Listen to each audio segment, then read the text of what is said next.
নমস্কার বন্ধুরা, welcome to সম্পাস kitchen. আপনারা সবাই কেমন আছেন? আশা করি সবাই ভালো আছেন, সবাই সুস্থ আছেন। আজ আমি আপনাদের বানিয়ে দেখাবো আম ডাল বা টক ডাল। তার জন্য এখানে ফ্রেশ তাজা একটা আম নিয়ে নিয়েছি। আমগুলো ভালো করে ধুয়ে খোসা ছাড়িয়ে এইভাবে কেটে লম্বা লম্বা করে কেটে নিয়েছি। আর এখানে নিয়ে নিয়েছি হাফ বাটি মুসুরির ডাল বা ওজনে 150 গ্রাম ডাল আছে এখানে।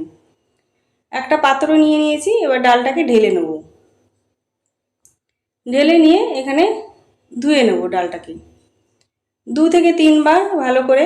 দেখেন এইভাবে কচলে কচলে ধুয়ে নিতে হবে।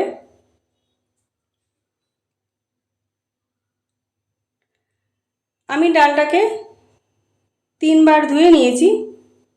এখন পরিষ্কার জল বেরিয়ে আসছে, আমার ডাল ধোয়া হয়ে গিয়েছে। এবার একটা কড়াই বসিয়ে দিয়ে দেবো পরিমাণ মতন জল।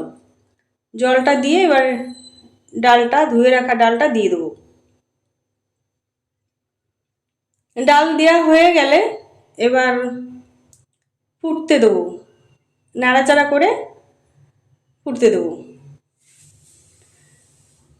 ডালটা ফুটে গেলে এবার উপর দিয়ে যে ফেনা বা ময়লা ওগুলো ফেলে দেবো।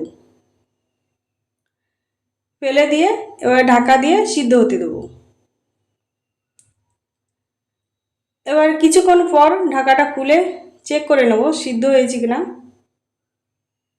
নাড়াচাড়া করে দেখেন আমার ডালটা সিদ্ধ হয়ে গিয়েছে। এবার একটা হাতার সাইজে আমি ঘেটে নেব।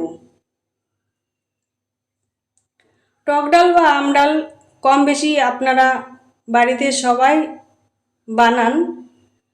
একবার এইভাবে বানিয়ে খেয়ে দেখবেন, খুবই ভালো লাগবে। আমার এখানে ডালটা ঘেটা হয়ে গিয়েছে, এবার আমি জল দিয়ে দেবো। জলটা আপনারা আপনাদের পরিমাণ মতন দেবেন, যে যেরকম ঘনত্ব খেতে চান সেই অনুসারে দেবেন জল। এবার একটু মিশিয়ে নেব। মিশিয়ে নিয়ে দিয়ে দেবো 2 চামচ লবণ। লবণটা আপনারা আপনাদের কন্টিনিউ হিসাবে দেবেন।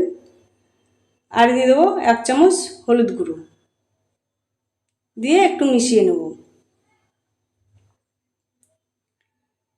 মিশিয়ে নিয়ে এবার আমি ডালটাকে কিছুক্ষণ জাল করে নেব। আমার এই রেসিপি যদি আপনাদের ভালো লেগে থাকে, লাইক, কমেন্ট, শেয়ার, সাবস্ক্রাইব করে আমার পাশে থাকবেন। দেখেন আমি ডালটাকে কিছুক্ষণ জাল করে নিয়েছি, নাড়াচাড়া করে এবার ঢেলে নেব। ঢেলে নিয়ে কড়াইটা পরিষ্কার করে গরম হয়ে গেলে দিয়ে দেবো 2 চামচ সর্ষের তেল। বাঙালি রান্না, তাই আমি সর্ষের তেল ব্যবহার করছি।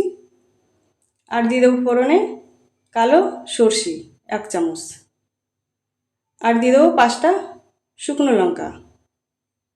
ফোড়নটা ভাজা হয়ে গেলে এবার দিয়ে দেবো কেটে রাখা আমগুলো দিয়ে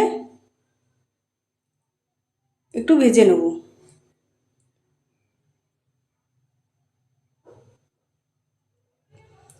দেখেন আমার আমগুলো এখানে ভাজা হয়ে গিয়েছে।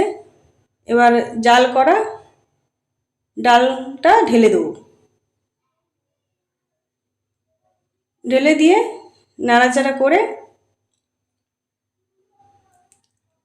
আমি হতে দেবো আরও 5 মিনিট। এখন আমি সামান্য পরিমাণ চিনি দিয়ে দেবো। চিনিটা দিয়ে আবার একটু মিশিয়ে নিয়ে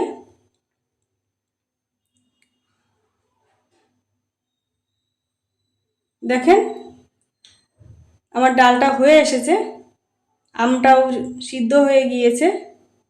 এখন আমি ঢেলে নেব। ঢেলে নিয়েই সার্ভ করে দেবো আম ডাল বা টক ডাল। ভালো থাকবেন, সুস্থ থাকবেন, সাবধানে থাকবেন। আবার চলে আসবো অন্য কোনো রেসিপির সঙ্গে।